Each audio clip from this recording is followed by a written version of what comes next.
বহু লোকে মোক প্ৰশ্ন কৰি আছে যে মিউচুৱেল ট্ৰান্সফাৰৰ পোৰ্টেলটো কেতিয়া খুলিব মিউচুৱেল ট্ৰান্সফাৰৰ পোৰ্টেল অহা 1 জানুৱাৰী তাৰিখৰ পৰা আমি মুকলি কৰিম এই পোৰ্টেলটো কেনেকৈ চলিব বহুতে মোক সুধিছে যে আমি মিউচুৱেল কৰা মানুহক ক'ত কেনেকৈ বিচাৰি পাম এই পোৰ্টেলটোত আবেদন কৰাৰ পিছত একে বিভাগৰ একে পে স্কেলৰ কৰ্মচাৰীৰ মাজত আমি মিউচুৱেল ট্ৰান্সফাৰ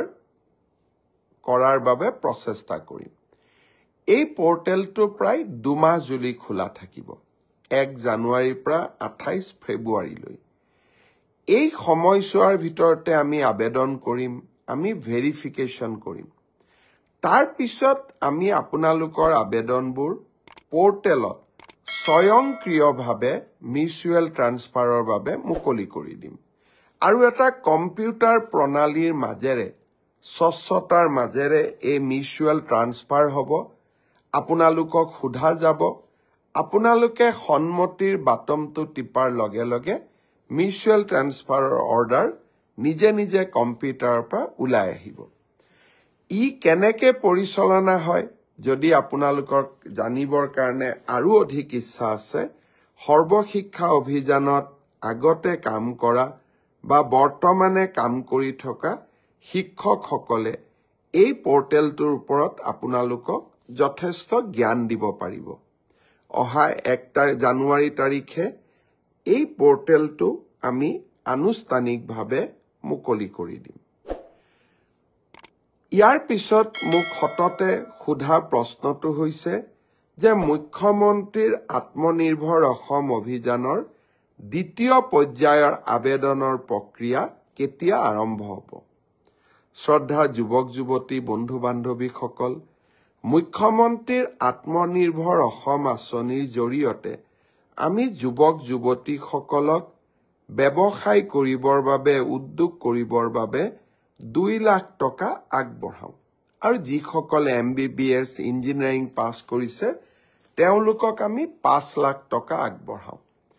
যোৱাবাৰ আমি 25,000 যুৱক যুৱতীক ইতিমধ্যে 1 লাখ টকাকৈ আগবঢ়াইছো আৰু তেওঁলোকৰ গোটেই ব্যৱসায় উদ্যোগ কেনেকৈ চলিছে তাক সৰজমিনভাৱে তদন্ত কৰাৰ পিছত 2025 চনত তেওঁলোকক আমি আৰু 1 লাখ টকা দিবৰ বাবে চেষ্টা কৰিম এতিয়া হৈছে নতুনকৈ আবেদন কৰা ইতিমধ্যে 1,54,000 যুৱক যুৱতীয়ে নতুনকৈ এই আত্মনিৰ্ভৰ অভিযানৰ বাবে আবেদন কৰিছে এই বছৰ আমি ৭৫,000 যুৱকক 1 লাখ টকা প্ৰথম কিস্তিত দ্বিতীয় কিস্তিত 1 লাখ টকাকৈ আগবঢ়াম ইতিমধ্যে যি 1,54,000 যুৱক যুৱতীয়ে পঞ্জীয়ন সমাপ্ত কৰিলে এতিয়া তেওঁলোকৰ বাবে আবেদনৰ সময় আৰু তেওঁলোকে অহা 1 জানুৱাৰীৰ পৰা আবেদন কৰাৰ সুবিধা পাব 1 তাৰিখে অহা 1 জানুৱাৰী তাৰিখে আমি এই আবেদনৰ পোৰ্টেলটো মুকলি কৰি দিম মিউচুৱেল ট্ৰান্সফাৰৰ পোৰ্টেলো মুকলি হ'ব আৰু সমান্তৰালভাৱে মুখ্যমন্ত্ৰীৰ আত্মনিৰ্ভৰ অভিযানৰ আবেদনৰ পোৰ্টেলো আমি 1 জানুৱাৰী তাৰিখে মুকলি কৰি দিম ইয়াৰ পিছত আৰু এটা বিশেষ কথা মই আপোনালোকক জনাব খুজিছো লখিমপুৰৰ কেবিনেটত আমি এটা বিশেষ ঘোষণা কৰিছিলো যে ষ্টেট বেংক অফ ইণ্ডিয়া আৰু অসম চৰকাৰৰ মাজত আমি এখন বুজাবুজিৰ চুক্তি স্বাক্ষৰ কৰিম যাৰ জৰিয়তে কোনোবা চৰকাৰী কৰ্মচাৰীয়ে কৰ্মৰত অৱস্থাত যদি মৃত্যুমুখত পৰে তেওঁলোকে 5 লাখ টকাৰ পৰা 10 লাখ টকা তেওঁলোকৰ পৰিয়ালে অতিৰিক্ত লাইফ ইন্সুৰেন্স পাব চৰকাৰৰ পৰা পোৱা সহায়ৰ উপৰিও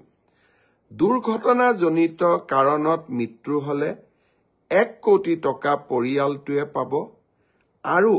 যদি দুৰ্ঘটনাত পাৰ্মানেন্ট ডিজেবল হয় তেতিয়াও তেওঁলোকে 70 লাখ টকা তেওঁলোকে পৰিয়ালটোৱে লাভ কৰিব। লখিমপুৰৰ কেবিনেট সিদ্ধান্ত হোৱাৰ পিছত আমি বেংকসমূহৰ লগত নিৰন্তৰভাৱে আলোচনা কৰিলোঁ। অহা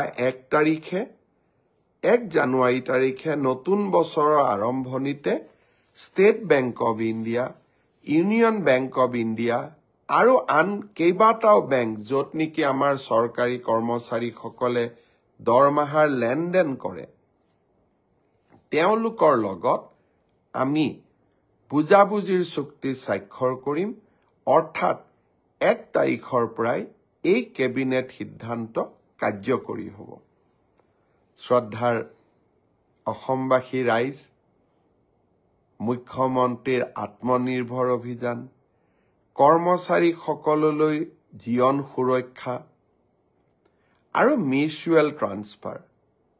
প্ৰতিটো প্ৰতিশ্ৰুতিকে বাস্তৱত ৰূপায়ণ কৰিবৰ বাবে আমি প্ৰতিটো মুহূৰ্তই কাম কৰোঁ আৰু এই কামবিলাক সম্পূৰ্ণ হোৱাৰ লগে লগে এই কৰ্মযজ্ঞৰ ফচলসমূহ আপোনালোকৰ বাবে লৈ আহোঁ। অহা 1 জানুৱাৰী দিনটোত এনে 3টা কৰ্মযজ্ঞৰ ফচল আপোনালোকৰ ওচৰলৈ মই লৈ আহিবলৈ চেষ্টা কৰিম।